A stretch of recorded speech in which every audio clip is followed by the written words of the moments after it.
you can have this creamy garlic mushroom pasta on your table in less than 15 minutes. Today I'm going to share the classic recipe and after let you in on the little ingredient you can add that will take this pasta to another level. Now to start, let's talk portions. This recipe serves two, so it's great for a solo dinner and then for leftovers for lunch, but it also doubles really well, so for a family portion of around 4, just double the ingredients. To begin, let's get our vegetables prepped. So we're going to choose around 250 grams or a punnet of your favorite mushrooms.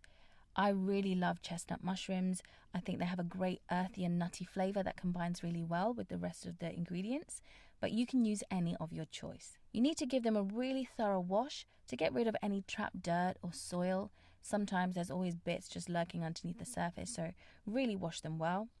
And if you're like me and the stalks of the mushrooms really freak you out, you can pop those off, but you definitely don't have to. Next, pat down the mushrooms if you think that they need a little bit of drying off, and then we can start to slice.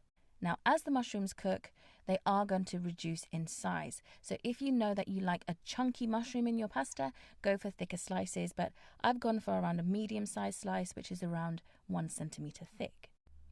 Next up is prepping your garlic. I've gone for around 4 large cloves, finely sliced, because I love the stuff. I'm a real garlic enthusiast, and that's enough for a really strong flavor and beautiful aroma, especially once everything starts cooking. But if you like your garlic a little more subtle, you could go for around 2 or 3 cloves. For those that like their sauces smooth, with no little garlic bits in, I would recommend mincing your garlic instead of finely chopping it, because that's going to give it the texture that you prefer. The liquid and flavor of the sauce is going to be made up of 3 main components. So aside from your mushrooms, you're going to have a stock. I'm using chicken here, but if you want a non-meat option, you could go for vegetable stock as well. If you need to make up some stock, I really love these Knorr jellied stock cubes. I think I talk about them in almost every savory video that I make, but you can just dissolve one of these in around 500 milliliters of boiling water and then just use as much as you need for your recipe. Now that the prep is done, we can begin the sauce by sauteing the mushrooms. Now we're going to be sauteing these mushrooms just so they get nice and golden brown, and we're going to be using both oil and butter.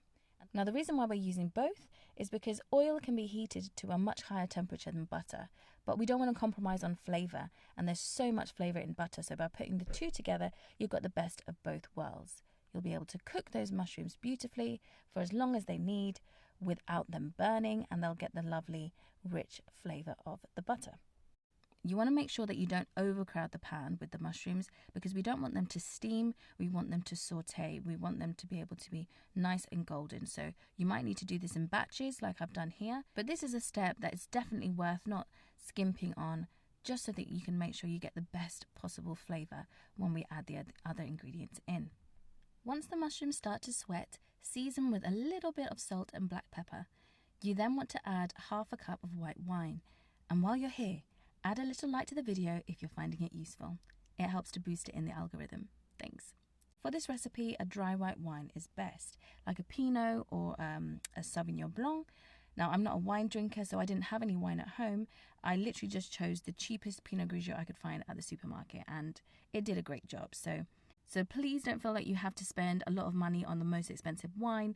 It's literally just going to be cooked off. So just get the cheapest one you can find and just make sure that it's dry. Once that half a cup has been added in, we're going to increase the flame because we want to burn off that alcoholic taste. And when the majority of the liquid has evaporated, you can turn the heat back down to a low to medium flame. And that's when you're going to add in half a cup of your stock, the stock that we made earlier. To this, we're going to add 3/4 of a cup of your double cream and also 1/3 of a cup of freshly grated parmesan. I'd already bought this pre-grated, but you can buy the whole block and then grate it by hand if you want to. While that simmers and thickens, this is when you can get to preparing your pasta. Now today I'm using linguine, that's just what I happen to have in my cupboard. I feel like this is a sauce that goes really well with spaghetti and longer pastas, but if all you've got in your cupboard is a fusilli or something like that, it literally can go with anything. For freshness, we're going to finely chop a handful of parsley and add that to your sauce while it simmers. And the last thing to do, last but not least, is to serve it up and enjoy. Eat it while it's hot and you will get the best flavor ever. But there's another ingredient that I love to use which helps to balance the dish even better. It adds sweetness to the savory parmesan, it adds texture to the softened mushrooms, and its light flavors really balance that rich sauce. And that secret ingredient is red onion. Yep, it's as simple as that, red onion. A small handful of finely chopped red onion added to the dish at the same time as the stock, the wine and the cream gives the onions just enough time to release their flavor without getting too soft. And this by far is my favorite meal of the week.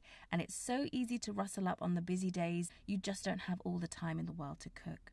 I really hope that you give this recipe a try because I think it will be life-changing to add to your weekly rotation of meals. And if you're interested in more recipes that you can make in 15 minutes or less, watch this next video.